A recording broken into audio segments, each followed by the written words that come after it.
ഒരു നിമിഷം കണ്ണുകളടച്ച പരിശുദ്ധ അമ്മയുടെ മാധ്യസ്ഥം നമുക്ക് അപേക്ഷിക്കാം. സിഹിയോനൂട്ടുചാലയിൽ പരിശുദ്ധ അമ്മയോടൊപ്പം സ്ലീഹന്മാർ ശിഷ്യന്മാർ പ്രാർത്ഥിച്ചുകൊണ്ടിരുന്നപ്പോഴാണ് പരിശുദ്ധാത്മാവിൻ്റെ ശക്തമായ അഭിഷേകം അവരിൽ വന്നു നിറഞ്ഞത്. അമ്മയോടൊപ്പം പ്രാർത്ഥിച്ചുകൊണ്ടിരുന്ന സമയത്ത് ശിഷ്യന്മാർ പുത്തൻ അഭിഷേകത്തിലേക്കും ശക്തിയിലേക്കും കടന്നു വന്നതുപോലെ പരിശുദ്ധമ്മ മാതാവേ, പരിശുദ്ധാത്മാവിൻ്റെ അഭിഷേകത്തിന് വേണ്ടി ഞങ്ങൾ പ്രാർത്ഥിക്കുന്ന ഈ മണിക്കൂറിൽ അമ്മ ഞങ്ങളോടൊപ്പം ഉണ്ടായിരിക്കണമേ, ഞങ്ങളോടൊപ്പം പ്രാർത്ഥിക്കണമേ. ഞങ്ങൾക്ക് ആത്മാവിനെ ലഭിക്കുവാൻ അമ്മയുടെ മാധ്യസ്ഥം ശക്തമായി നൽകണമേ. നന്മ നിറഞ്ഞ മറിയമേ സ്വസ്തി, കർത്താവ് അങ്ങയുടെ കൂടെ, സ്ത്രീകളിൽ അങ്ങ് അനുഗ്രഹിക്കപ്പെട്ടവളാവുന്നു. അങ്ങയുടെ ഉദരത്തിൻ ഫലമായി ഈശോ അനുഗ്രഹിക്കപ്പെട്ടവനാവുന്നു. പരിശുദ്ധ മറിയമേ തമ്പുരാന്റെ അമ്മേ, പാപികളായ ഞങ്ങൾക്ക് വേണ്ടി ഇപ്പോഴും ഞങ്ങളുടെ മരണസമയത്തും തമ്പുരാനോട് അപേക്ഷിച്ചുകൊള്ളണമേ. നന്മ നിറഞ്ഞ മറിയമേ സ്വസ്തി, കർത്താവ് അങ്ങയുടെ കൂടെ, സ്ത്രീകളിൽ അങ്ങ് അനുഗ്രഹിക്കപ്പെട്ടവളാവുന്നു. അങ്ങയുടെ ഉദരത്തിൻ ഫലമായി ഈശോ അനുഗ്രഹിക്കപ്പെട്ടവനാവുന്നു. പരിശുദ്ധ മറിയമേ തമ്പുരാന്റെ അമ്മേ, പാപികളായ ഞങ്ങൾക്ക് വേണ്ടി ഇപ്പോഴും ഞങ്ങളുടെ മരണസമയത്തും തമ്പുരാനോട് അപേക്ഷിച്ചുകൊള്ളണമേ. നന്മ നിറഞ്ഞ മറിയമേ സ്വസ്തി, കർത്താവ് അങ്ങയുടെ കൂടെ, സ്ത്രീകളിൽ അങ്ങ് അനുഗ്രഹിക്കപ്പെട്ടവളാവുന്നു. അങ്ങയുടെ ഉദരത്തിൻ ഫലമായി ഈശോ അനുഗ്രഹിക്കപ്പെട്ടവനാവുന്നു. പരിശുദ്ധ മറിയമേ തമ്പുരാന്റെ അമ്മേ, പാപികളായ ഞങ്ങൾക്ക് വേണ്ടി ഇപ്പോഴും ഞങ്ങളുടെ മരണസമയത്തും തമ്പുരാനോട് അപേക്ഷിച്ചുകൊള്ളണമേ. പിതാവിനും പുത്രനും പരിശുദ്ധാത്മാവിനും സ്തുതി, ആദിയിലെ പോലെ ഇപ്പോഴും എപ്പോഴും എന്നേക്കും ആമേൻ. ഈശോയിൽ സ്നേഹമുള്ളവരെ, പരിശുദ്ധാത്മാവിൻ്റെ നിറവിനും അഭിഷേകത്തിനും വേണ്ടി നമ്മൾ ഏറ്റവും ഒരുങ്ങി പ്രാർത്ഥിക്കുന്ന പരിശുദ്ധമായ നിമിഷങ്ങളാണ്. പരിശുദ്ധാത്മാവിനെക്കുറിച്ച് നമ്മൾ കേട്ടു.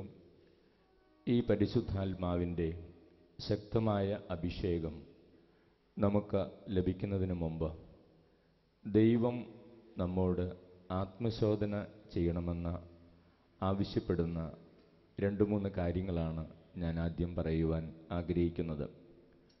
പരിശുദ്ധാത്മാവിൻ്റെ നിറവിനും ജ്വലനത്തിനും വേണ്ടി നമ്മൾ പ്രാർത്ഥിക്കുമ്പോൾ നമ്മൾ ശ്രദ്ധിക്കേണ്ട ചില കാര്യങ്ങൾ, അല്ലെങ്കിൽ ദൈവം നമ്മോട് പരിശോധിക്കുവാൻ ആവശ്യപ്പെടുന്ന ചില കാര്യങ്ങൾ. ഒന്നാമത്തെ കാര്യം, നമ്മൾ പരിശുദ്ധാത്മാവിൻ്റെ ജ്വലനത്തിനു വേണ്ടി പ്രാർത്ഥിക്കുമ്പോൾ ദൈവം നമ്മോട് പരിശോധനയ്ക്കായിട്ട്, ആത്മപരിശോധനയ്ക്ക് നൽകുന്ന വിഷയം ഇതാണ്: ഇതുവരെ ഞാൻ നിനക്ക് നൽകിയ പരിശുദ്ധാത്മാവിനെ നീ എങ്ങനെയാണ് കൈകാര്യം ചെയ്തത്? ഇതുവരെ ഞാൻ നിനക്ക് നൽകിയ എൻ്റെ ആത്മാവിനെ നീ എങ്ങനെയാണ് സ്നേഹിച്ചത്? അതാണ് നമ്മൾ കണ്ടെത്തേണ്ടത്. ഇതുവരെ എനിക്ക് ലഭിച്ച പരിശുദ്ധാത്മാവിനെ സ്നേഹിക്കാനും എൻ്റെ ജീവിതത്തിൽ ജ്വലിപ്പിക്കാനും എനിക്ക് സാധിച്ചിട്ടുണ്ടോ? അതോ ഈ പരിശുദ്ധാത്മാവിനെ, എൻ്റെ ശരീരമാകുന്ന ആലയത്തിൽ വസിക്കുന്ന പരിശുദ്ധാത്മാവിനെ ദുഃഖിപ്പിക്കുകയും വേദനിപ്പിക്കുകയുമാണോ ഞാൻ ചെയ്തിട്ടുള്ളത്? പൗലോസ് ശ്ലീഹ എഫേസൂസുകാർക്ക് എഴുതിയ ലേഖനത്തിൽ 4-ാം അധ്യായം 30-ാം തിരുവചനത്തിൽ ഇപ്രകാരം പഠിപ്പിക്കും: രക്ഷയുടെ ദിനത്തിനായി നിങ്ങളെ മുദ്രിതരാക്കിയിരിക്കുന്ന ദൈവത്തിൻ്റെ പരിശുദ്ധാത്മാവിനെ നിങ്ങൾ വേദനിപ്പിക്കരുത്. രക്ഷയുടെ ദിനത്തിനായി നിങ്ങളെ മുദ്രിതരാക്കിയിരിക്കുന്ന ദൈവത്തിൻ്റെ പരിശുദ്ധാത്മാവിനെ നിങ്ങൾ ദുഃഖിപ്പിക്കരുത്. പൗലോസ് ശ്ലീഹ എഫേസൂസുകാർക്ക് എഴുതിയ ലേഖനത്തിലാണ് ഇതെഴുതുന്നത്. പൗലോസ് ശ്ലീഹായുടെ കാലത്ത് എഫേസൂസ് പട്ടണത്തിൻ്റെ പ്രത്യേകതകൾ മനസ്സിൽ വെച്ചുകൊണ്ടാണ് പൗലോസ് ശ്ലീഹ ഇതെഴുതുന്നത്. എഫേസൂസ് പട്ടണം എന്ന് പറയുന്നത് ഒരു തുറമുഖ പട്ടണമാണ്. ഈ തുറമുഖ പട്ടണത്തിൽ അക്കാലത്ത് ഏറ്റവും കൂടുതലായി നടന്നിരുന്നത് വലിയ മരത്തടികളുടെ ബിസിനസ്സായിരുന്നു, കച്ചവടമായിരുന്നു. അവിടെ ഇപ്പോൾ സാധാരണ സംഭവിക്കാറുള്ളൊരു കാര്യം, ഈ തുറമുഖത്ത് ഒത്തിരിയേറെ വലിയ തടികളെത്തും. ഈ തടികൾ വാങ്ങാൻ പലയിടങ്ങളിൽ നിന്നും കൊച്ചു കൊച്ചു കച്ചവടക്കാർ ഈ തുറമുഖത്തേക്ക് വരും. ഈ കച്ചവടക്കാർ അവിടെ വന്നതിന് ശേഷം അവർ ഈ തടികളൊക്കെ പരിശോധിച്ച് അവർക്കിഷ്ടപ്പെട്ട തടികൾ വാങ്ങി അതൊരു തടിക്കൂട്ടമായി ആ തുറമുഖത്ത് തന്നെ കൂട്ടിയിടും. അവർ വാങ്ങിയ ഉടനെ ഈ തടികൾ കൊണ്ടുപോകാറില്ല. കാരണം അക്കാലത്ത് ഇന്നത്തേതുപോലെ വാഹന സൗകര്യങ്ങളില്ല. അതുകൊണ്ട് ഇവർ ഈ തടി വാങ്ങിയതിന് ശേഷം അത് ആ തുറമുഖത്ത് തന്നെ കൂട്ടിയിട്ട് പിന്നീട് സമീപ പ്രദേശത്തുള്ള നദികളിൽ വെള്ളം പൊങ്ങുമ്പോഴാണ് അവർ ഈ തടികൾ കൊണ്ടുപോകാറുള്ളത്. വെള്ളം പൊങ്ങുമ്പോഴാണ് അവർ അവരുടെ പ്രദേശങ്ങളിലേക്ക് ഈ തടികൾ കൊണ്ടുപോകാറുള്ളത്. അതുവരെ അവർ ഈ തടികളെ ഈ തുറമുഖത്ത് തന്നെയാണ് സൂക്ഷിക്കുക. എഫേസോസ് തുറമുഖത്ത് നടക്കാറുള്ളൊരു കാര്യം ഇതാണ്. ഇങ്ങനെ അവിടെ വരുന്ന കൊച്ചു കച്ചവടക്കാർ അവർക്ക് ആവശ്യമുള്ള തടികൾ വില കൊടുത്ത് വാങ്ങിയതിന് ശേഷം അവിടെ തുറമുഖത്തിൻ്റെ ഓഫീസിൽ നിന്നും അവർക്കൊരു റെസിപ്റ്റ് ലഭിക്കും. അത് ലഭിച്ചാൽ ഉടനടി ഈ കച്ചവടക്കാർ ചെയ്യുന്ന കാര്യം, അവർ വാങ്ങിയിട്ടുള്ള തടികളിൽ അവരുടെ പേര് അവർ മുദ്ര ചെയ്യും, സീൽ ചെയ്യും. ആരാണോ ഈ തടി വില കൊടുത്ത് വാങ്ങിയത് അവർ അവരുടെ പേര് ആ തടിയിൽ ഇങ്ങനെ മുദ്ര ചെയ്യും, സീലടിച്ചു വയ്ക്കും. പിന്നീട് ഈ തുറമുഖത്ത് മറ്റ് കച്ചവടക്കാരും മറ്റാളുകളൊക്കെ വരുമ്പോൾ, അവർ ഇങ്ങനെ തടികൾ അന്വേഷിച്ച് വരുമ്പോൾ ഈ മുദ്ര കാണുന്ന തടികളെ കാണുമ്പോൾ അവർ അവിടെ നിന്ന് മാറിപ്പോകും. കാരണം ഈ മുദ്ര കാണുമ്പോൾ അത് ആ പേരുള്ള വ്യക്തി വില കൊടുത്ത് വാങ്ങിയതാണ് എന്ന് തിരിച്ചറിഞ്ഞ് അവരവിടെ നിന്ന് പോകും. ഇങ്ങനെ സീൽ ചെയ്തിട്ടിട്ടുള്ള ഈ തടിക്കൂട്ടങ്ങൾ വളരെ സുരക്ഷിതമായിട്ട് ഈ തുറമുഖത്ത് കിടക്കുമായിരുന്നു. പിന്നീട് കുറേ നാളുകൾക്ക് ശേഷം സമീപത്തുള്ള നദികളിൽ, സമീപ പ്രദേശത്തേക്കുള്ള നദികളിൽ വെള്ളം പൊങ്ങുമ്പോഴാണ് ഈ കച്ചവടക്കാർ ഈ തടികൾ കൂട്ടിക്കൊണ്ടുപോകുന്നത്. അപ്പോൾ പൗലോസ് ലീഹ എഫേസോസുകാർക്ക് എഴുതിയ ലേഖനത്തിൽ രക്ഷയുടെ ദിനത്തിനായി നിങ്ങൾ മുദ്രിതരാക്കിയ ദൈവത്തിൻ്റെ പരിശുദ്ധാത്മാവിനെ നിങ്ങൾ വേദനിപ്പിക്കരുത് എന്ന് പൗലോസ് ലീഹ എഴുതുമ്പോൾ, പൗലോസ് ലീഹയുടെ മനസ്സിലുള്ള ചിന്തകൾ, രക്ഷയുടെ ദിനത്തിനായി നിങ്ങളെ മുദ്രിതരാക്കിയ പരിശുദ്ധാത്മാവ് എന്ന് പറയുമ്പോൾ നമ്മളെ വില കൊടുത്ത് വാങ്ങിയ യേശുവിൻ്റെ പേരാണ് നമ്മുടെ ഓരോരുത്തരുടെയും ശരീരത്തിലും ആത്മാവിലും മുദ്ര ചെയ്തിട്ടുള്ളത്. നമ്മൾ പ്രത്യേകിച്ച് മാമോദീസയുടെ അവസരത്തിൽ യേശുവിനെ രക്ഷകനും നാഥനുമായി സ്വീകരിച്ച അവസരത്തിൽ ഒരു കുഞ്ഞിൻ്റെ അല്ലെങ്കിൽ ഒരു വ്യക്തിയുടെ ശരീരത്തിലും ആത്മാവിലും ഒരു മുദ്ര പതിയുന്നുണ്ട്. പരിശുദ്ധാത്മാവ് മാമോദീസയുടെ അവസരത്തിൽ ഈ മുദ്ര പതിപ്പിക്കുന്നുണ്ട്. ആ മുദ്രയുടെ അർത്ഥം ഇതാണ്. ആ മുദ്രയിൽ യേശുവിൻ്റെ പേരാണുള്ളത്. യേശുവിൻ്റെ പേരെന്താണ് ആ മുദ്രയിലുള്ളത്? അവൻ വില കൊടുത്ത് വാങ്ങിയവരാണ് നമ്മൾ ഓരോരുത്തരും. അവൻ സ്വന്തം രക്തം വില കൊടുത്ത് വാങ്ങിയവരാണ് നമ്മൾ ഓരോരുത്തരും. അതുകൊണ്ടാണ് ദൈവത്തിൻ്റെ വചനം പറയുന്നത്, നിങ്ങൾ വില കൊടുത്ത് വാങ്ങപ്പെട്ടവരാണ്. Praise the lord. Hallelujah, hallelujah. Paulose ലീഹ പറയുന്ന ഒരു വലിയ സത്യം ഇതാണ്, നമ്മൾ പഠിപ്പിക്കാൻ ആഗ്രഹിക്കുന്ന വലിയൊരു സത്യം ഇതാണ്. എഫേസോസ് തുറമുഖത്തെ അന്നത്തെ തടിക്കൂട്ടങ്ങൾ, ഇങ്ങനെ മുദ്ര ചെയ്ത് കിടക്കുന്ന തടിക്കൂട്ടങ്ങൾ സുരക്ഷിതമായി കിടക്കുമായിരുന്നു.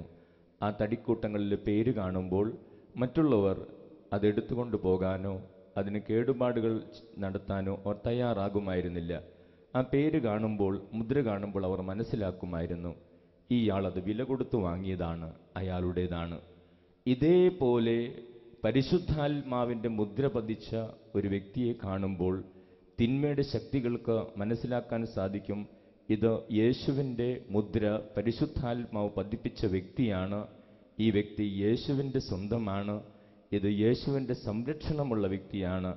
ഈ സംരക്ഷണം ഉള്ളിടത്തോളം കാലം ഈ വ്യക്തിയെ ഉപദ്രവിക്കാനാകില്ല എന്ന് തിന്മയുടെ ശക്തികൾക്ക് വ്യക്തമായിട്ടറിയാം. Praise the lord. ഹല്ലേലൂയ. യേശുവേ നന്ദി, യേശുവേ സ്തോത്രം. നമ്മൾ സ്നേഹമുള്ള രക്ഷയുടെ ദിനത്തിനായി നിങ്ങൾ മുദ്രിതരാക്കിയിരിക്കുന്ന ദൈവത്തിൻ്റെ പരിശുദ്ധാത്മാവിനെ ദുഃഖിപ്പിക്കരുതെന്ന് പറയുമ്പോൾ, മാമോദീസയുടെ അവസരത്തിൽ നമ്മുടെ ശരീരത്തിലും ആത്മാവിലും ഈ മുദ്ര പതിഞ്ഞിട്ടുണ്ട്, പരിശുദ്ധാത്മാവ് പതിപ്പിച്ചിട്ടുണ്ട്. ഈ മുദ്ര പതിപ്പിച്ച ആത്മാവിനെ ദുഃഖിപ്പിക്കരുത് എന്നാണ് ഈശോയുടെ വചനം നമ്മളെ ഓർമ്മിപ്പിക്കുന്നത്. എങ്ങനെയാണ് ഈ മുദ്ര പതിപ്പിച്ച പരിശുദ്ധാത്മാവിനെ നമുക്ക് വേദനിപ്പിക്കാനും ദുഃഖിപ്പിക്കാനും സാധിക്കുക? സ്നേഹമുള്ളവരെ, ഞാൻ പറഞ്ഞു, പരിശുദ്ധാത്മാവിനെ ആദ്യമായിട്ടൊരു വ്യക്തിക്ക് കിട്ടുന്നത് മാമോദീസയുടെ അവസരത്തിലാണ്. മറ്റു മതസ്ഥരാണെങ്കിൽ യേശുക്രിസ്തുവിനെ രക്ഷകനും നാഥനുമായി സ്വീകരിച്ച് പാപപ്രവൃത്തികൾ ഉപേക്ഷിച്ച് പ്രാർത്ഥിക്കുമ്പോഴാണ് അവർക്കാദ്യമായിട്ട് പരിശുദ്ധാത്മാവിനെ ലഭിക്കുന്നത്. ആദ്യമായിട്ട് മാമോദീസായുടെ അവസരത്തിൽ പരിശുദ്ധാത്മാവിനെ ലഭിക്കുന്ന സമയം നമ്മൾ ദൈവത്തിന് കൊടുക്കുന്ന ചില വാഗ്ദാനങ്ങളുണ്ട്. അന്ന് ഒരു കുഞ്ഞിനോട് അല്ലെങ്കിൽ മാമോദീസ സ്വീകരിക്കുന്ന വ്യക്തിയോട് ദൈവം ചോദിക്കുന്ന ചില ചോദ്യങ്ങളുണ്ട് തിരുസഭയിലൂടെ. ആ ചോദ്യങ്ങൾക്ക് നമ്മൾ ഉത്തരം കൊടുത്തതിന് ശേഷമാണ് പരിശുദ്ധാത്മാവ് വന്ന് നിറയുന്നത്. ചോദ്യങ്ങൾ ഇതൊക്കെയാണ്: പാപവും പാപസാഹചര്യങ്ങളും നീ ഉപേക്ഷിക്കുന്നുവെന്ന് മറുപടി കൊടുക്കുന്നുണ്ട്. പിശാചിനെയും അവൻ്റെ പ്രവർത്തനങ്ങളെയും ആഡംബരങ്ങളെയും ഉപേക്ഷിക്കുന്നുവെന്ന് മറുപടി കൊടുക്കുന്നുണ്ട്. യേശു ക്രിസ്തുവിനെ നിന്റെ ജീവിതത്തിൻ്റെ രക്ഷകനും നാഥനുമായി സ്വീകരിക്കുന്നുവെന്ന് മറുപടി കൊടുക്കുന്നുണ്ട്. അപ്പോൾ ഈ 3 ചോദ്യങ്ങൾ നമ്മൾ ദൈവത്തിന് ഉത്തരം കൊടുക്കുന്നു. ഒന്ന്, പാപവും പാപവഴികളും ഞാൻ ഉപേക്ഷിക്കുന്നു. പിശാചിനെയും അവൻ്റെ സന്തോഷങ്ങളെയും ഞാൻ ഉപേക്ഷിക്കുന്നു. യേശു ക്രിസ്തുവിനെ എൻ്റെ ജീവിതത്തിൻ്റെ രക്ഷകനും നാഥനുമായി ഞാൻ ഏറ്റുപറയുന്നു, സ്വീകരിക്കുന്നു. ഈ 3 വാഗ്ദാനങ്ങൾ ദൈവത്തിന് കൊടുക്കുമ്പോൾ അതിനുശേഷമാണ് പരിശുദ്ധാത്മാവിന് നിറവിന് വേണ്ടി തിരുസഭയുടെ നാമത്തിൽ, യേശുവിൻ്റെ നാമത്തിൽ ഒരു പുരോഹിതൻ പ്രാർത്ഥിക്കുമ്പോൾ പരിശുദ്ധാത്മാവ് ആദ്യമായിട്ട് ഒരു കുട്ടിയിലേക്ക് കടന്നു വരുന്നത്. വിശുദ്ധ ജലത്താലും വിശുദ്ധ തൈലത്താലും അഭിഷേകം ചെയ്ത് പ്രാർത്ഥിക്കുമ്പോൾ ആ കുഞ്ഞ് പരിശുദ്ധാത്മാവിനാൽ മുദ്ര ചെയ്യപ്പെടുകയാണ്. ആ കുഞ്ഞിൻ്റെ ശരീരത്തിൽ യേശുവിൻ്റെ നാമം മുദ്ര ചെയ്യുകയാണ്. ആ കുഞ്ഞ് അന്നു മുതൽ വേർതിരിക്കപ്പെട്ട ഒരു കുട്ടിയാണ്. അന്നു മുതൽ ആ കുട്ടി പരിശുദ്ധാത്മാവിനാൽ വേർതിരിക്കപ്പെട്ടു. അന്നു മുതൽ നമ്മൾ ഓരോരുത്തരും മാമോദീസ സ്വീകരിച്ച ഓരോ വ്യക്തിയും യേശുവിൻ്റേതാണ്, യേശുവിൻ്റെ സ്വന്തമാണ്. യേശു എന്ന നാമം നമ്മുടെ ശരീരത്തിലും ആത്മാവിലും മുദ്ര പതിച്ചിട്ടുണ്ട്. Praise the lord. ഹല്ലേലൂയ. നിറക്കെ പറഞ്ഞ് ഹല്ലേലൂയ.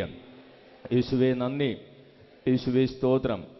ഇങ്ങനെ നമ്മുടെ ശരീരത്തിലും ആത്മാവിലും യേശുവിൻ്റെ നാമം മുദ്ര പതിച്ച് നമ്മളെ വില കൊടുത്ത് വാങ്ങിയവൻ്റെ സംരക്ഷണം നമുക്ക് ഉള്ളത് നമുക്ക് നഷ്ടപ്പെടുത്താൻ സാധിക്കും.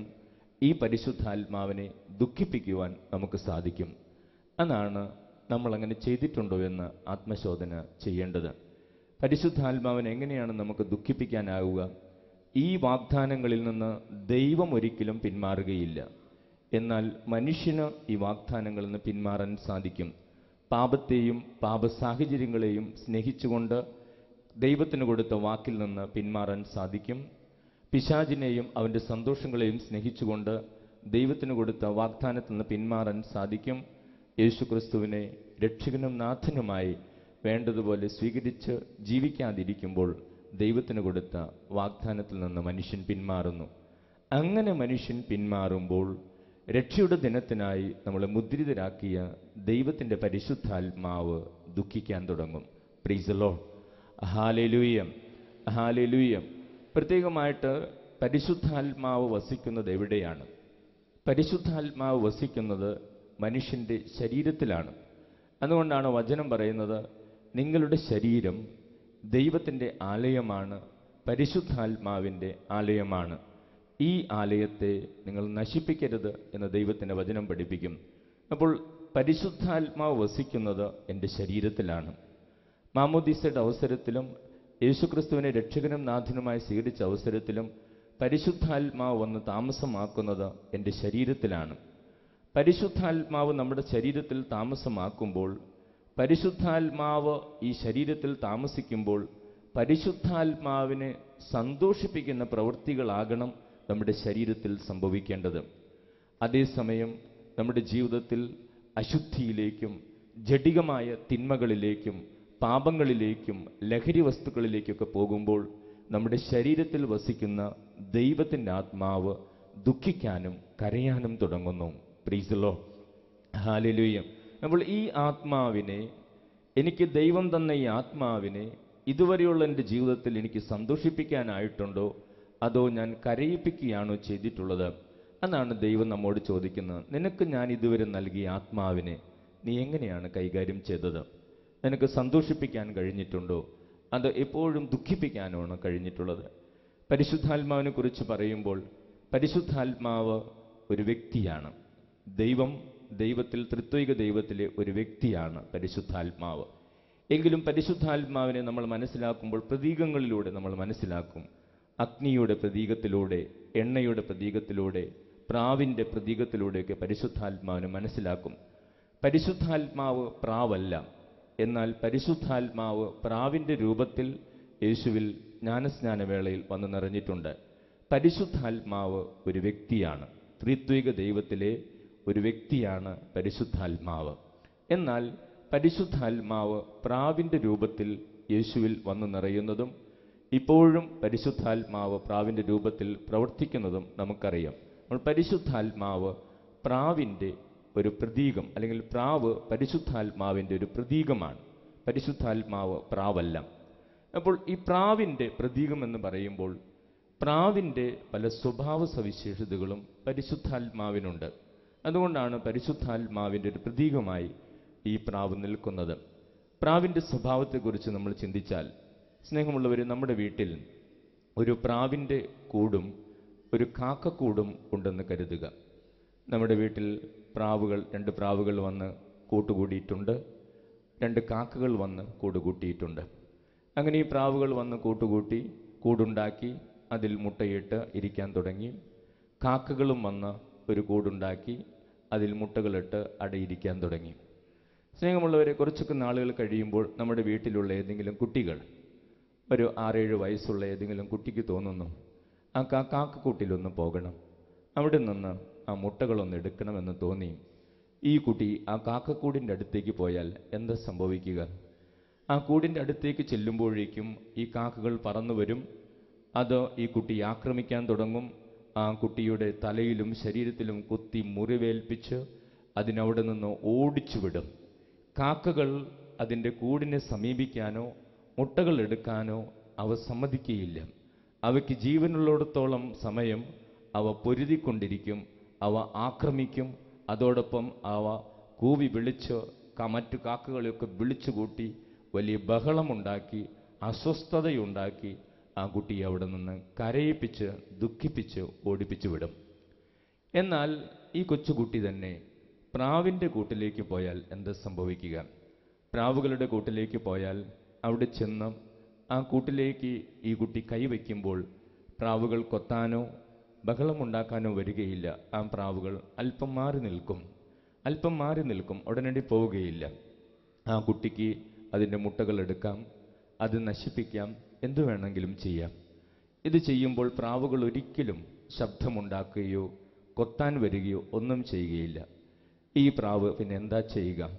ഈ പ്രാവ് കുറച്ച് ദൂരെ മാറി നിന്ന് ഇതെല്ലാം നോക്കിയിരുന്ന് കരയുകയായിരിക്കും. ആ പ്രാവുകളെ നോക്കിയാൽ അതിൻ്റെ കണ്ണുകളിൽ നിന്ന് കണ്ണുനീരൊഴുകുന്നുണ്ടാകും. കുറച്ചു നേരം ഇരുന്ന് കരഞ്ഞതിന് ശേഷം തന്നെ വേദനിപ്പിച്ച ഭവനത്തിൽ നിന്ന് ആ പ്രാവുകൾ പറന്നു പോകും.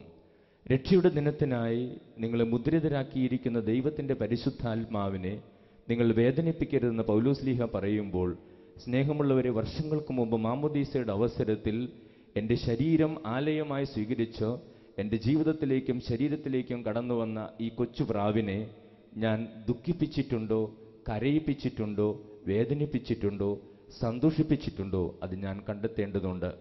ജഡികമായ താല്പര്യങ്ങളിലും ലഹരി വസ്തുക്കളിലും മുഴുകി ഞാൻ എൻ്റെ ശരീരത്തെ അശുദ്ധിയിലേക്ക് കൊണ്ടുപോയപ്പോൾ കൊത്താനോ ബഹളമുണ്ടാക്കാനോ ഒന്നും വരാതെ അല്പം മാറി നിന്ന് കരഞ്ഞ ഒരു കൊച്ചു പ്രാവ് ദൈവം നമുക്ക് നൽകിയ പരിശുദ്ധാത്മാവ്. അപ്പോൾ ദൈവത്തിൻ്റെ ഒരു ചോദ്യം ഇതാണ്: മോനെ, മോളെ, നിനക്ക് ഞാൻ ആത്മാവിന് ഇതിനു മുമ്പ് നൽകിയിട്ടുണ്ട്.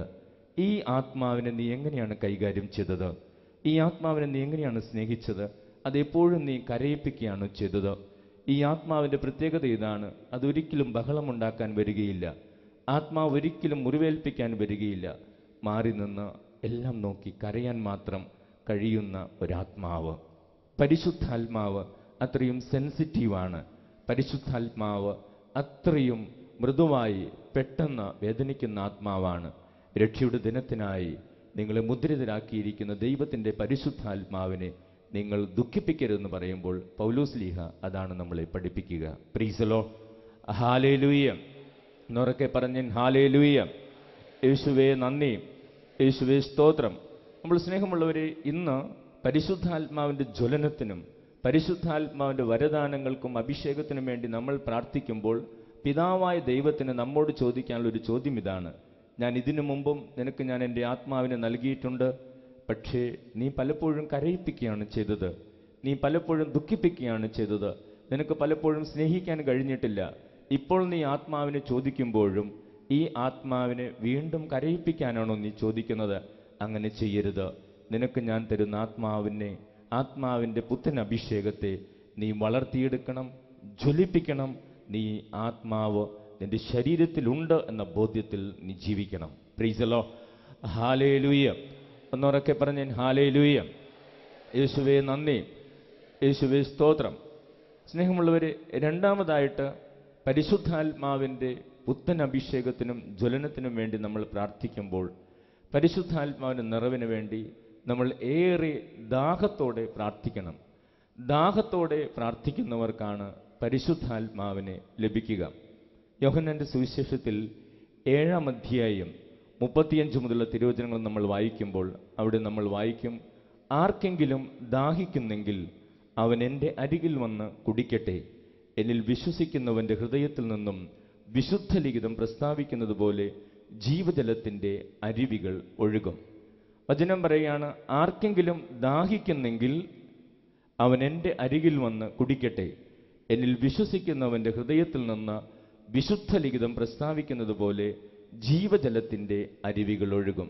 സ്നേഹമുള്ളവരെ, അപ്പോൾ ഈശോ പറഞ്ഞതാണ്, ദാഹത്തോടെ പ്രാർത്ഥിക്കുമ്പോൾ ആർക്കെങ്കിലും ദാഹമുണ്ടെങ്കിൽ അവർ എൻ്റെ അരികിൽ വരട്ടെ. എല്ലാവരും ദാഹിച്ചു പ്രാർത്ഥിച്ചാൽ പരിശുദ്ധാത്മാവിനെ ലഭിക്കുകയില്ല. ഈശോ പറയുകയാണ്, എല്ലാവരും ദാഹിച്ചാൽ കിട്ടുകയില്ല. എന്നിൽ വിശ്വസിക്കുന്നവൻ ദാഹത്തോടെ പ്രാർത്ഥിച്ചാൽ അവർക്ക് പരിശുദ്ധാത്മാവിനെ കിട്ടും. Price the lord. ഹല്ലേലൂയ. സ്നേഹമുള്ളവരെ, എന്നിൽ വിശ്വസിക്കുന്നവൻ എന്ന് പറഞ്ഞാൽ നമ്മൾ യോഹന്നാന്റെ സുവിശേഷം പഠിക്കുമ്പോൾ ഏറെ ആഴമായ അർത്ഥമുള്ള, പഠിക്കുവാൻ ബുദ്ധിമുട്ടുള്ള ഒരു സുവിശേഷമാണ് യോഹന്നാന്റെ സുവിശേഷം. നമ്മുടെ മനസ്സിൽ കടന്നു വരുന്നതിനേക്കാളും ആഴങ്ങളും അർത്ഥതലങ്ങളും യോഹന്നാന്റെ സുവിശേഷത്തിനുണ്ട്. യോഹന്നാന്റെ സുവിശേഷം നമ്മൾ പഠിക്കുമ്പോൾ യേശുവിൽ വിശ്വസിക്കുക എന്ന് പറഞ്ഞാൽ അതിൻ്റെ അർത്ഥം ഒരു വ്യക്തി തൻ്റെ ജീവിതത്തെ അവൻ്റെ കയ്യിൽ ഏൽപ്പിച്ചു കൊടുക്കുന്ന പ്രവൃത്തിയാണ് വിശ്വാസം. ഒരു വ്യക്തി തൻ്റെ ജീവിതത്തെ യേശുവിൻ്റെ കരങ്ങളിൽ ഏൽപ്പിച്ചു കൊടുക്കുന്ന പ്രവൃത്തിയാണ് വിശ്വാസം. വെറുതെ ഞാൻ വിശ്വസിക്കുന്നു എന്ന് പറയുന്നതല്ല വിശ്വാസം. ആ വിശ്വാസം ഒരു വ്യക്തി, ഒരു മകൻ, ഒരു മകൾ തൻ്റെ ജീവിതത്തെ യേശുവിൻ്റെ കരങ്ങളിൽ ഏൽപ്പിച്ചു കൊടുക്കുന്ന പ്രവൃത്തിയാണ് യോഹന്നാൻ വിശ്വാസം എന്ന് വിളിക്കുക. അപ്പോൾ ഒരു വ്യക്തി യേശുവിൻ്റെ കരങ്ങളിൽ തൻ്റെ ജീവിതത്തെ ഏൽപ്പിച്ചു കൊടുക്കുക എന്ന് പറഞ്ഞാൽ അതിൻ്റെ അർത്ഥം എന്താണ്? അങ്ങനെ ഒരു വ്യക്തി യേശുവിൻ്റെ കരങ്ങളിൽ തൻ്റെ ജീവിതത്തെ സമർപ്പിച്ചാൽ തുടർന്ന് ആ വ്യക്തിയുടെ മനോഭാവങ്ങൾ യേശുവിൻ്റെ മനോഭാവങ്ങളായിരിക്കും. തുടർന്ന് ആ വ്യക്തിയുടെ ആഗ്രഹങ്ങൾ യേശുവിൻ്റെ ആഗ്രഹങ്ങളായിരിക്കും. തുടർന്ന് ആ വ്യക്തിയുടെ ചിന്തകൾ യേശുവിൻ്റെ ചിന്തകളായിരിക്കും. അങ്ങനെ ഒരു വ്യക്തിയുടെ ജീവിതത്തിൽ മാറ്റം വന്നാൽ അതാണ് യോഹന്നാന്റെ സുവിശേഷത്തിലെ വിശ്വാസം എന്ന് പറയുന്നത്.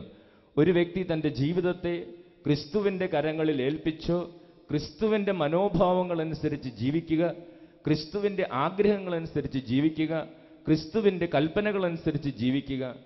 അങ്ങനെ ജീവിക്കുന്ന, വിശ്വസിക്കുന്ന ഒരു വ്യക്തി ദാഹത്തോടെ പ്രാർത്ഥിച്ചാൽ അവർക്ക് പരിശുദ്ധാത്മാവിനെ ലഭിക്കും. എന്നാണ് ഈശോയുടെ വാഗ്ദാനം. Price the lord. ഹല്ലേലൂയ. യേശുവേ നന്ദി, യേശുവേ സ്തോത്രം. അങ്ങനെ വിശ്വസിച്ച് ദാഹത്തോടെ പ്രാർത്ഥിച്ചാൽ അവർക്ക് വെറുതെ പരിശുദ്ധാത്മാവിനെ ലഭിക്കുകയില്ല, സമൃദ്ധമായി ലഭിക്കും. വചനത്തിൽ എന്താ എഴുതിയിരിക്കുന്നത്? ആർക്കെങ്കിലും ദാഹിക്കുന്നെങ്കിൽ അവൻ എൻ്റെ അരികിൽ വന്ന് കുടിക്കട്ടെ. എന്നിൽ വിശ്വസിക്കുന്നവൻ്റെ ഹൃദയത്തിൽ നിന്നും വിശുദ്ധ ലിഖിതം പ്രസ്താവിക്കുന്നത് പോലെ ജീവജലത്തിൻ്റെ അരുവികൾ ഒഴുകും. സ്നേഹമുള്ളവരെ, ആ വചനം നമ്മൾ ആഴത്തിൽ പഠിച്ചാൽ ദാഹമുള്ളവർ എന്നോട് ചോദിക്കട്ടെ. ഇപ്പം ദാഹമുള്ളവർ ചോദിക്കുമ്പോൾ ഞാൻ അവരുടെ ദാഹം തീർക്കും, ഞാൻ അവരെ തൃപ്തിപ്പെടുത്തും എന്നാണല്ലോ പറയേണ്ടത്. പക്ഷെ യേശു അങ്ങനെയല്ല പറഞ്ഞത്. ദാഹിക്കുന്നവർ എൻ്റെ അരികിൽ വന്ന് കുടിക്കട്ടെ. അങ്ങനെ ദാഹത്തോടെ എന്നിൽ വിശ്വസിക്കുന്നവൻ എൻ്റെ അരികിൽ വന്ന് കുടിച്ചാൽ എന്ത് സംഭവിക്കുമെന്നാണ് യേശു പറഞ്ഞത്? അവരെ തൃപ്തിപ്പെടുത്തുമെന്നോ ദാഹം തീർക്കുമെന്നോ അല്ല യേശു പറഞ്ഞത്. യേശു പറഞ്ഞത് അവരുടെ ഹൃദയത്തിൽ നിന്നും ജീവജലത്തിൻ്റെ അരുവികൾ ഒഴുകും. അപ്പോൾ നിറയുന്നതിനെ കുറിച്ചല്ല ഈശോ പറയുന്നത്, ഒഴുകുന്നതിനെ കുറിച്ചാണ് ഈശോ പറയുന്നത്. ഞാൻ കുട്ടിക്കാലത്തൊക്കെ ഒത്തിരി സംശയിച്ചിരുന്ന ഒരു വചനമാണ്. എന്തുകൊണ്ട് ഈശോ അങ്ങനെ പറയുന്നത്? ദാഹമുള്ളവർക്ക് നിറച്ചു കൊടുക്കുകയല്ലേ വേണ്ടത്? ഒഴുകുന്നതിനെ കുറിച്ച് എന്താ ഈശോ പറയുന്നത്? പിന്നീട് വിശുദ്ധ ഗ്രന്ഥം പഠിച്ചപ്പോഴാണ് എനിക്കത് മനസ്സിലായത്. സ്നേഹമുള്ളവരെ, യേശു എന്താണ് ഹൃദയത്തിൽ നിന്ന് ഒഴുകുന്നതിനെ കുറിച്ച് പറയുന്നത്? യേശു ഒഴുകുന്നതിനെ കുറിച്ച് പറയാൻ കാരണം, എവിടെയെങ്കിലും ഒന്നും നിറയാതെ ഒഴുകാൻ സാധിക്കുമോ? അപ്പോൾ പരിശുദ്ധാത്മാവിന്റെ സമൃദ്ധിയാണ് ഈശോ സൂചിപ്പിക്കുന്നത്. യേശുവിൽ വിശ്വസിക്കുന്നവർ ദാഹത്തോടെ പ്രാർത്ഥിച്ചാൽ ആ വ്യക്തിയുടെ ഹൃദയത്തിൽ ആത്മാവ് വന്ന് നിറഞ്ഞതിന് ശേഷം മറ്റുള്ളവർക്ക് ലഭിക്കുവാൻ തക്കവിധം ആ വ്യക്തിയിൽ നിന്ന് ഒഴുകാൻ തുടങ്ങും. ആത്മാവിന്റെ സമൃദ്ധിയാണ് ആ വചനം സൂചിപ്പിക്കുന്നത്. Price the lord, hallelujah. യേശുവേ നന്ദി, യേശുവേ സ്തോത്രം. അപ്പോൾ കർത്താവിൽ വിശ്വസിക്കുന്നവർ ദാഹത്തോടെ പ്രാർത്ഥിച്ചാൽ അവരുടെ ആത്മാവ് മാത്രമല്ല നിറയുക, മറ്റുള്ളവർക്ക് നൽകാൻ തക്കവിധം ദൈവത്തിൻ്റെ ആത്മാവ് സമൃദ്ധമായി അവരിൽ വന്ന് നിറയും. Price the lord, hallelujah. യേശുവേ നന്ദി, യേശുവേ സ്തോത്രം, ഹല്ലേലൂയ. അപ്പോൾ സ്നേഹമുള്ളവരെ, ദാഹത്തോടെ നമ്മൾ പ്രാർത്ഥിക്കണം. ലൂക്കായുടെ സുവിശേഷം 24 അധ്യായം 28 തിരുവചനം. ലൂക്കായുടെ സുവിശേഷം 24 അധ്യായം 13 മുതലുള്ള തിരുവചനങ്ങൾ നമ്മൾ വായിക്കുമ്പോൾ കർത്താവിൻ്റെ 2 ശിഷ്യന്മാർ എമ്മാവുസിലേക്ക് പോകുന്ന ഭാഗമാണ്. അതിൽ 28 തിരുവചനം ഇങ്ങനെയാണ്: അവർ എത്തേണ്ട ഗ്രാമത്തോടടുത്തപ്പോൾ അവനാകട്ടെ യാത്ര തുടരുകയാണെന്ന് ഭാവിച്ചു. അവരാകട്ടെ തങ്ങളോടൊപ്പം താമസിക്കുന്നതിന് സ്നേഹപൂർവം അവനെ നിർബന്ധിച്ചു. സ്നേഹമുള്ളവരെ, എത്തേണ്ട ഗ്രാമത്തോടടുത്തപ്പോൾ എന്തുകൊണ്ടാണ് യേശു യാത്ര തുടരുകയാണെന്ന് ഭാവിച്ചത്? സ്നേഹമുള്ളവരെ, ജെറൂസലേമും എമ്മാവുസും തമ്മിലുള്ള ദൂരം 60 സ്ഥാദിയോണാണ്. ഏകദേശം 10-11 മൈലുകളോളം വരും. ഇത്രയും ദൂരം നടന്നു വന്ന് എത്തേണ്ട ഗ്രാമത്തോടടുത്തപ്പോൾ യേശു എന്തുകൊണ്ടാണ് യാത്ര തുടരുകയാണെന്ന് ഭാവിച്ചത്? സ്നേഹമുള്ളവരെ, യേശുവിന് വേറെ എങ്ങും പോകാനുണ്ടായിരുന്നത് കൊണ്ടല്ല യേശു യാത്ര തുടരുകയാണെന്ന് ഭാവിച്ചത്. യേശു യാത്ര തുടരുകയാണെന്ന് ഭാവിച്ചത് ഈ ശിഷ്യന്മാർ തൻ്റെ സാന്നിധ്യം എന്തുമാത്രം ആഗ്രഹിക്കുന്നുവെന്ന് അവൻ അവരെ പരീക്ഷിക്കുകയായിരുന്നു. യാത്ര തുടരുകയാണെന്ന് ഭാവിച്ചവനോട് ശിഷ്യന്മാർ എന്താ ചെയ്തത്? അവർ പറഞ്ഞു, നേരം വൈകി, ഇന്ന് നീ ഞങ്ങളുടെ കൂടെ താമസിക്കണം, ഞങ്ങളുടെ കൂടെ താമസിക്കാതെ നിന്നെ ഞങ്ങൾ വിടുകയില്ല. സ്നേഹപൂർവകമായ അവരുടെ നിർബന്ധമാണ് അവൻ അവരുടെ കൂടെ താമസിക്കുവാൻ ഇടവരുത്തിയത്. നിർബന്ധിച്ച് അവനെ അവരുടെ കൂട്ടത്തിൽ താമസിപ്പിച്ചതുകൊണ്ട് അവൻ അവരുടെ കണ്ണുകൾ തുറന്നു കൊടുത്തു. കൂടുതൽ ദൈവാനുഗ്രഹങ്ങളിലേക്ക് ശിഷ്യന്മാർ കടന്നു വന്നു. വിശുദ്ധ ഗ്രന്ഥത്തിൻ്റെ വിശുദ്ധ ലിഖിതങ്ങൾ ഗ്രഹിക്കാൻ തക്കവിധം കർത്താവ് അവരുടെ മനസ്സുകളെ തുറന്നു കൊടുത്തു. Praise the lord, hallelujah. എന്നുറക്കെ പറഞ്ഞൻ ഹല്ലേലൂയ, ഹല്ലേലൂയ. യേശുവേ നന്ദി. അപ്പോൾ പ്രിയപ്പെട്ടവരെ, ദൈവത്തിൻ്റെ ഒരു പ്രത്യേകതയാണത്. ദൈവം ഒരിക്കലും ആവശ്യമില്ലാത്തവരുടെ അരികിലേക്ക് ഇങ്ങനെ ഇടിച്ചു കയറി വരികയില്ല. ദൈവം ദാഹിക്കുന്നവരുടെ അരികിലേക്ക്, ആവശ്യമുള്ളവരിലേക്കാണ് കടന്നു വരിക. അപ്പോൾ യാത്ര തുടരുകയാണെന്ന് ഭാവിച്ചുകൊണ്ട് നിന്റെ ജീവിതത്തിൻ്റെ തൊട്ടരികിൽ അവനുണ്ട്, ദൈവമുണ്ട്, പരിശുദ്ധാത്മാവുണ്ട്. ഈ പരിശുദ്ധാത്മാവിനെ, ഈ ദൈവത്തിനെ നമ്മുടെ ജീവിതത്തിലേക്ക് ക്ഷണിക്കേണ്ടത്, ഉറക്കെ ദാഹിക്കേണ്ടത്, വളരെ വലുതായി ദാഹിക്കേണ്ടത്, സ്നേഹത്തോടെ നിർബന്ധിക്കേണ്ടത് എൻ്റെ ഉത്തരവാദിത്തമാണ്. ഞാനത് ചെയ്താൽ എൻ്റെ ദൈവം എൻ്റെ ജീവിതത്തിലേക്കും എൻ്റെ പ്രവർത്തന മേഖലകളിലേക്കും കടന്നു വരും. Price the lord, hallelujah. യേശുവേ നന്ദി, യേശുവേ സ്തോത്രം. മൂന്നാമതായിട്ട് പരിശുദ്ധാത്മാവിൻ്റെ അഭിഷേകത്തിന് വേണ്ടി നമ്മൾ പ്രാർത്ഥിക്കുമ്പോൾ ശ്രദ്ധിക്കേണ്ട മൂന്നാമത്തെ കാര്യം ഇതാണ്: നമ്മുടെ സമ്പർക്കങ്ങൾ വളരെ പ്രധാനപ്പെട്ടതാണ്. ഞാൻ ആരൊക്കെയുമായിട്ടാണ് സമ്പർക്കത്തിൽ ഏർപ്പെടുന്നത്? തുടർന്നുള്ള ജീവിതത്തിൽ നമ്മുടെ സമ്പർക്കങ്ങളിലൂടെ പരിശുദ്ധാത്മാവിന്, നമുക്ക് ലഭിച്ച ആത്മാവിനെ ജ്വലിപ്പിക്കാൻ സാധിക്കും. സമ്പർക്കങ്ങളിലൂടെ നമുക്ക് ലഭിച്ച ആത്മാവിനെ നമുക്ക് ആ ജ്വലനം നഷ്ടപ്പെടുത്തി കളയാനും സാധിക്കും. നമ്മൾ ആരൊക്കെയായിട്ട് സമ്പർക്കത്തിൽ ഏർപ്പെടുന്നു? എൻ്റെ സുഹൃത്തുക്കൾ ആരാണ്? ഞാൻ എവിടെയൊക്കെയാണ് പോകുന്നത്? ഞാൻ ആരുടെ കൂടെയൊക്കെയാണ് നടക്കുന്നത്? അത് വളരെ പ്രധാനപ്പെട്ടതാണ്.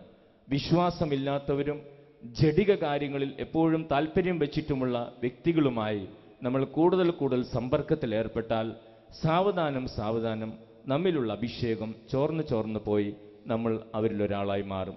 അതുകൊണ്ട് അഭിഷേകമുള്ള വ്യക്തികളുമായി, ദൈവത്തിൽ വിശ്വസിക്കുന്ന വ്യക്തികളുമായിട്ട്, ദൈവകൽപ്പനകൾ അനുസരിച്ച് ജീവിക്കാൻ താല്പര്യമുള്ള വ്യക്തികളുമായിട്ട് നമ്മൾ സമ്പർക്കത്തിൽ ഏർപ്പെട്ടാലേ നമുക്ക് ഈ ആത്മാവിനെ ജ്വലിപ്പിക്കാൻ സാധിക്കുകയുള്ളൂ. ഏതാനും വർഷങ്ങൾക്ക് മുമ്പ് ഇവിടെ കടന്നു വന്ന ഏറെ ദുഃഖിച്ച ഒരു സഹോദരനെ കുറിച്ച് അദ്ദേഹത്തിൻ്റെ ജീവിതാനുഭവം എന്നോട് പറയുകയുണ്ടായി.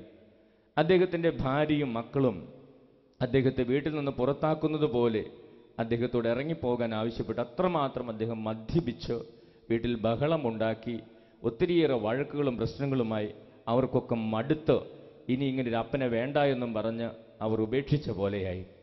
അങ്ങനെ ഇദ്ദേഹം ഇവിടെ വന്നു. ഇദ്ദേഹത്തിന് അപ്പോൾ 10-60 വയസ്സ് പ്രായമുണ്ട്. എല്ലാവരും അദ്ദേഹത്തെ കുറ്റപ്പെടുത്തുകയാണ്. ആ സമയം എൻ്റെ മുറിയിൽ അദ്ദേഹവും ഞാനും മാത്രം ഇരുന്ന സമയം ഈ മനുഷ്യൻ കരയാൻ തുടങ്ങി. ഇദ്ദേഹം ഇരുന്ന് കരയാൻ തുടങ്ങി.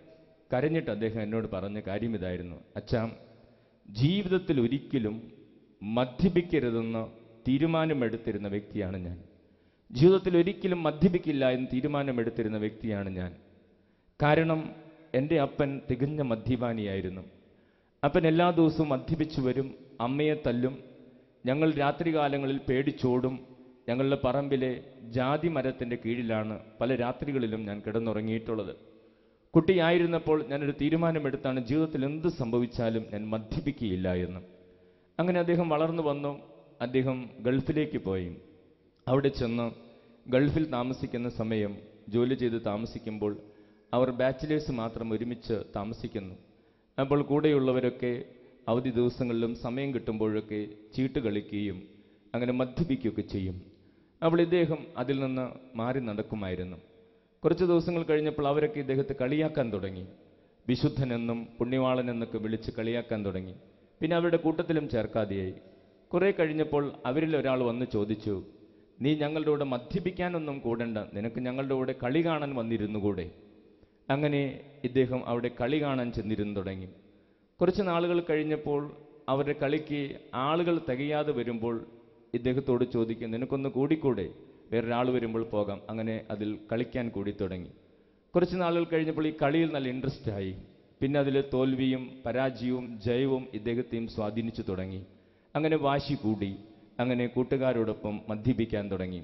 അങ്ങനെ ഗൾഫിൽ വെച്ച് അങ്ങനെ മദ്യപാനം തുടങ്ങി പിന്നീട് അദ്ദേഹത്തിന് നിയന്ത്രിക്കാൻ സാധിക്കാതെയായി. അവസാനം അദ്ദേഹം മദ്യത്തിനടിമയായി. ഇപ്പോൾ ഭാര്യയും മക്കളുമൊക്കെ അദ്ദേഹത്തെ ഉപേക്ഷിക്കുന്ന ഒരു ഘട്ടത്തിലായി. അപ്പോൾ ഈ മനുഷ്യൻ കരഞ്ഞുകൊണ്ട് എന്നോട് പറയുക, അച്ഛാ, ഒരിക്കലും ജീവിതത്തിൽ മദ്യപിക്കരുതെന്ന് തീരുമാനമെടുത്ത കാരണം എൻ്റെ അപ്പൻ്റെ മദ്യപാനം മൂലം ഞാൻ അത്രമാത്രം കഷ്ടപ്പെട്ടതാണ്. പക്ഷെ എൻ്റെ ജീവിതം എനിക്ക് കൈവിട്ടു പോയി. അതിൻ്റെ കാരണം ഞാൻ ചെന്നുപെട്ട സാഹചര്യമാണ്. എൻ്റെ സുഹൃത്തുക്കളായിരുന്നു, അവരുടെ പ്രത്യേകതകളാണ് എന്നെ ഇങ്ങനെ ഒരു മദ്യപാനിയാക്കി മാറ്റിയത്. ആ വാസ്തവത്തിൽ ആ അപ്പച്ചൻ പറഞ്ഞ സത്യമാണ്. നമ്മുടെ സമ്പർക്കം വളരെ പ്രധാനപ്പെട്ടതാണ്. നമ്മൾ എത്ര വലിയ തീരുമാനമെടുത്താലും ജഡികമായ കാര്യങ്ങൾ കാണുകയില്ല, സംസാരിക്കുകയില്ല. തീരുമാനമെടുത്തിട്ടും അങ്ങനെയുള്ള കാര്യങ്ങൾ സംസാരിക്കുന്നവരുമായി വീണ്ടും അടുത്താൽ നമ്മൾ പഴയതുപോലെയാകും. നമ്മൾ മദ്യപിക്കുകയില്ല, ലഹരി വസ്തുക്കൾ ഉപയോഗിക്കുക, തീരുമാനമെടുത്തും വീണ്ടും അത് ഉപയോഗിക്കുന്നവരുമായി സമ്പർക്കത്തിൽ ഏർപ്പെട്ടാൽ നമ്മൾ സാവധാനത്തിൽ അങ്ങനെയായിത്തീരും. വീണ്ടും വിശ്വാസമില്ലാത്തവരുമായി, തിരുസഭയ്ക്കെതിരായി സംസാരിക്കുന്നവരുമായി നമ്മളെപ്പോഴും സമ്പർക്കത്തിൽ ഏർപ്പെട്ടാൽ നമ്മൾ സാവധാനം നമ്മുടെ അഭിഷേകം ചോർന്നു പോകും. അതുകൊണ്ട് നമുക്ക് ലഭിക്കുന്ന അഭിഷേകത്തിൽ നിലനിൽക്കാൻ ആഗ്രഹിക്കുന്നവർ തുടർന്നുള്ള ജീവിതത്തിൽ നമ്മുടെ സമ്പർക്കങ്ങളെ ക്രമീകരിക്കണം. ഞാൻ ആരൊക്കെയായിട്ട് ഇടപഴകുന്നു, ഞാൻ ആരൊക്കെയായിട്ട് സംസാരിക്കുന്നു. ചിലപ്പോൾ ജോലി ചെയ്യുന്ന സ്ഥാപനങ്ങളിൽ, മറ്റുള്ള ഇടങ്ങളിൽ ചില വ്യക്തികളുമായിട്ടുള്ള സമ്പർക്കം നമുക്ക് ഒരു വിധത്തിലും ഒഴിവാക്കാൻ സാധിക്കുകയില്ല. അങ്ങനെയുള്ളവരുമായിട്ട് സമ്പർക്കത്തിൽ ഏർപ്പെടേണ്ടി വരുമ്പോൾ ഈശോയോട് പ്രാർത്ഥിക്കുക, യേശുവേ, നിന്റെ തിരുരക്തം കൊണ്ട് പൊതിഞ്ഞ് എൻ്റെ ശരീരത്തിനും ആത്മാവിനും മനസ്സിനും നീ സംരക്ഷണം തരണമേ എന്ന് പ്രാർത്ഥിച്ചിട്ട് അങ്ങനെയുള്ള വ്യക്തികളുമായിട്ട് ഇടപഴകുക. ശരി, നമ്മുടെ മനസ്സിൽ ഒരു മിനിറ്റ്, ഒരു നിമിഷം നമ്മളൊന്ന് പ്രാർത്ഥിക്കുക, യേശുവേ, നിന്റെ തിരുരക്തം കൊണ്ട് പൊതിഞ്ഞ് എനിക്ക് സംരക്ഷണം തരണമേ. കർത്താവ് സംരക്ഷണം തരും. ഒരു തരത്തിലും ഒഴിവാക്കാൻ പറ്റാത്ത വ്യക്തികളുമായിട്ട് അങ്ങനെ സമ്പർക്കത്തിൽ ഏർപ്പെടുമ്പോൾ യേശുവിൻ്റെ സംരക്ഷണം, തിരുരക്തത്തിൻ്റെ സംരക്ഷണം വാങ്ങി നമ്മൾ അവരുമായിട്ട് ഇടപഴകുക. അപ്പോൾ നമുക്ക് ലഭിച്ചിട്ടുള്ള അഭിഷേകം നമുക്ക് ജ്വലിപ്പിക്കാൻ സാധിക്കും. Praise the lord. ഹല്ലേലൂയ. എന്നുറക്കെ പറഞ്ഞൻ ഹല്ലേലൂയ. യേശുവേ നന്ദി, യേശുവേ സ്തോത്രം, ഹല്ലേലൂയ. സ്നേഹമുള്ളവരെ, കണ്ണുകളടച്ച് ഈ 3 കാര്യങ്ങളെക്കുറിച്ച് ആത്മശോധന ചെയ്ത് നമുക്ക് അഭിഷേക പ്രാർത്ഥനയുടെ വളരെ പ്രധാനപ്പെട്ട ഭാഗത്തേക്ക് പ്രവേശിക്കാം. കണ്ണുകളടയ്ക്കാം. കർത്താവ് പിതാവായ ദൈവം നമ്മോട് ചോദിക്കുന്ന 2-3 ചോദ്യങ്ങൾ പരിശുദ്ധാത്മാവിന് വേണ്ടി നമ്മൾ ദാഹിച്ച് പ്രാർത്ഥിക്കുമ്പോൾ ആദ്യത്തെ ചോദ്യം, ഞാൻ നിനക്ക് ഇതുവരെ നൽകിയ എൻ്റെ ആത്മാവിനെ നീ എങ്ങനെയാണ് കൈകാര്യം ചെയ്തത്? നീ എങ്ങനെയാണ് സ്നേഹിച്ചത്? നീ സന്തോഷിപ്പിച്ചത് എങ്ങനെയാണ്? അതോ എൻ്റെ ആത്മാവിനെ എപ്പോഴും കരയിപ്പിക്കാൻ മാത്രമാണോ നിനക്ക് സാധിച്ചത്? എപ്പോഴും ദുഃഖിപ്പിക്കാൻ മാത്രമാണോ നിനക്ക് സാധിച്ചത്? മാമോദീസയുടെ അവസരത്തിൽ നിന്റെ ശരീരമാകുന്ന ആലയത്തിലേക്ക് കടന്നു വന്ന ആ കൊച്ചു പ്രാവിനെ എപ്പോഴും കരയിപ്പിക്കുകയാണോ ചെയ്തത്? നീ എന്ത് ചെയ്താലും നിന്നെ തിരിച്ചൊന്നും ചെയ്യാതെ, ഒരു ബഹളവും ഉണ്ടാക്കാതെ നിൽക്കുന്ന ആ കൊച്ചു പ്രാവിനെ നീ കരയിപ്പിക്കുകയാണ് ചെയ്തത്? എങ്കിൽ മാപ്പപേക്ഷിക്കാം. തുടർന്നുള്ള ജീവിതത്തിൽ ഞാൻ സന്തോഷിപ്പിക്കും എന്ന് നമുക്ക് തീരുമാനമെടുക്കാം. രണ്ടാമതായിട്ട്, ഈ തുടർന്ന് വരുന്ന സമയത്ത് ഏറെ തീഷ്ണതയോടെ, ദാഹത്തോടെ നമുക്ക് ആത്മാവിന് നിറവിന് വേണ്ടി പ്രാർത്ഥിക്കാം. മൂന്നാമതായിട്ട്, എനിക്ക് ലഭിക്കുന്ന പരിശുദ്ധാത്മാവിൻ്റെ സാന്നിധ്യത്തെ ഞാൻ ഗൗരവത്തിലെടുത്ത് എൻ്റെ സമ്പർക്കങ്ങളെ ഞാൻ ക്രമീകരിച്ച് എനിക്ക് ലഭിക്കുന്ന ആത്മാവിനെ, ആ ജ്വലനത്തെ ഞാൻ നഷ്ടപ്പെടുത്തുകയില്ല എന്ന് ഉറച്ച തീരുമാനം നമുക്കെടുക്കാം. പരിശുദ്ധാത്മാവെ ഞങ്ങളെ സഹായിക്കണമേ എന്ന് നമുക്ക് പ്രാർത്ഥിക്കാം.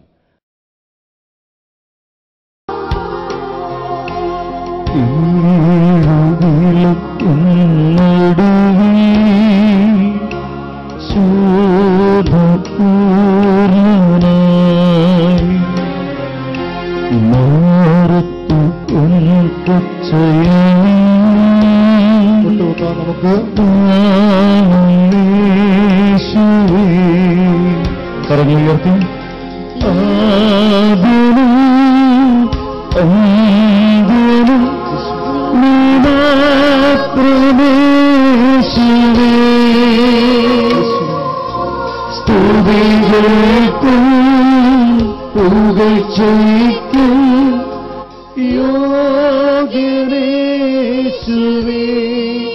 കരങ്ങൾ വീശി ആരാധന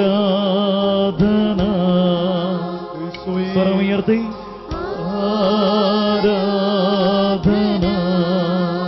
സ്നേഹമുള്ളവരെ, കർത്താവ് വാഗ്ദാനങ്ങളിൽ വിശ്വസ്തനാണ്. ഉന്നതത്തിൽ നിന്നും ശക്തി ധരിക്കുന്നതുവരെ നിങ്ങൾ നഗരം വിട്ടു പോകരുത് എന്ന് ശിഷ്യന്മാരോട് യേശു പറഞ്ഞെങ്കിൽ, യേശു പറഞ്ഞ സമയത്ത് ഉന്നതത്തിൽ നിന്ന് ശക്തി അവരിൽ വന്ന് നിറഞ്ഞു. അവർ ധീരമതികളും കർത്താവിൻ്റെ സാക്ഷികളുമായി മാറി. കർത്താവ് വാഗ്ദാനങ്ങൾ നിറവേറ്റുന്നവനാണ്. പരിശുദ്ധാത്മാവ് നിങ്ങളുടെ മേൽ വന്നു കഴിയുമ്പോൾ നിങ്ങൾ ശക്തി പ്രാപിക്കും. യേശുവിൻ്റെ വചനമാണത്. നമുക്ക് ഈശോയോട് പ്രാർത്ഥിക്കാം.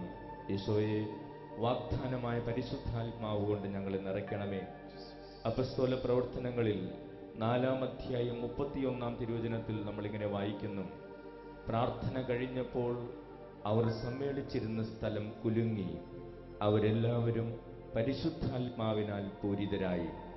അതെ, ഒരുമിച്ച് കൂടുന്ന സ്ഥലങ്ങളെ പോലും കുലുക്കിക്കൊണ്ട് കടന്നു വരുവാൻ ശക്തിയുള്ള ദൈവത്തിൻ്റെ പരിശുദ്ധാത്മാവേ, ഞങ്ങളുടെ ജീവിതങ്ങളെയും കുടുംബങ്ങളെയും കുലുക്കിക്കൊണ്ട് ഞങ്ങളുടെ ജീവിതത്തിലേക്ക് നീ കടന്നു വരണമേ എന്ന് നമുക്ക് പ്രാർത്ഥിക്കാം.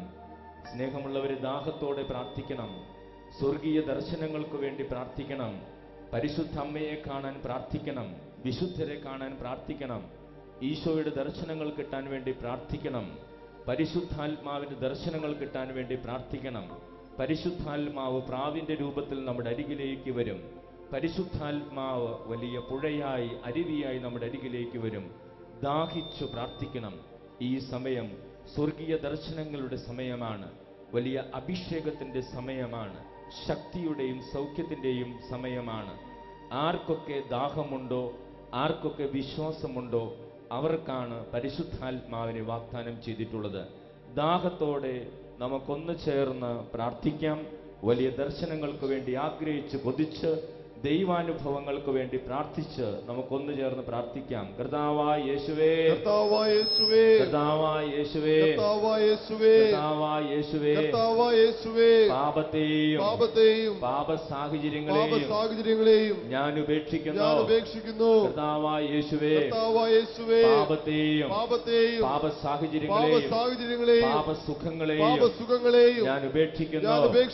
കർത്താവായ യേശുവേ, കർത്താവായ യേശുവേ, പിശാചിനെ പിശാചിനെയും അവന്റെ സന്തോഷങ്ങളെയും വാഗ്ദാനങ്ങളെയും ഞാൻ തള്ളി പറയുന്നു ഉപേക്ഷിക്കുന്നു യേശുവേ പിശാചിനെയും അവന്റെ വാഗ്ദാനങ്ങളെയും അവന്റെ സന്തോഷങ്ങളെയും ഞാൻ തള്ളി പറയുന്നു ഞാൻ ഉപേക്ഷിക്കുന്നു യേശു ക്രിസ്തുവിനെ എന്റെ ജീവിതത്തിന്റെ രക്ഷകനോ നാഥനുമായി സ്വീകരിക്കുന്നു ഏറ്റുപറയുന്നു യേശു ക്രിസ്തുവിനെ എന്റെ ജീവിതത്തിന്റെ രക്ഷകനോ നാഥനുമായി സ്വീകരിച്ച് ഏറ്റുപറയുന്നു ഹല്ലേലൂയ ഹല്ലേലൂയ ഹല്ലേലൂയ കർത്താവായ യേശുവേ പിതാവായ ദൈവമേ വാഗ്ദാനമായ അഗ്നി ഞങ്ങളിലേക്ക് അയക്കണമേ അഗ്നിയുടെ അഭിഷേകം ഞങ്ങൾക്ക് നൽകണമേ ജ്വലിപ്പിക്കണമേ പരിശുദ്ധാത്മാഗ്നി കൊണ്ട് നിറയ്ക്കണമേ സ്വർഗീയ ദർശനങ്ങൾ നൽകണമേ ദുഃഖങ്ങളെ സന്തോഷമാക്കി മാറ്റണമേ പരിശുദ്ധാത്മാവിന്റെ സമാധാനം കൊണ്ട് നിറയ്ക്കണമേ ഭാഷാവരങ്ങൾ നൽകണമേ വ്യാഖ്യാനവരങ്ങൾ നൽകണമേ രോഗശാന്തി വരങ്ങൾ നൽകണമേ പരിശുദ്ധാത്മാവിന്റെ ദാനങ്ങൾ കൊണ്ട് നിറയ്ക്കണമേ പരിശുദ്ധാത്മാവിന്റെ ഫലങ്ങൾ കൊണ്ട് നിറയ്ക്കണമേ പരിശുദ്ധാത്മാവിന്റെ വരങ്ങൾ കൊണ്ട് ദാനങ്ങൾ കൊണ്ട് ഫലങ്ങൾ കൊണ്ട് ഞങ്ങളെ നിറയ്ക്കണമേ hallelujah hallelujah hallelujah hallelujah hallelujah hallelujah hallelujah hallelujah hallelujah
പരിശുദ്ധാത്മാവേ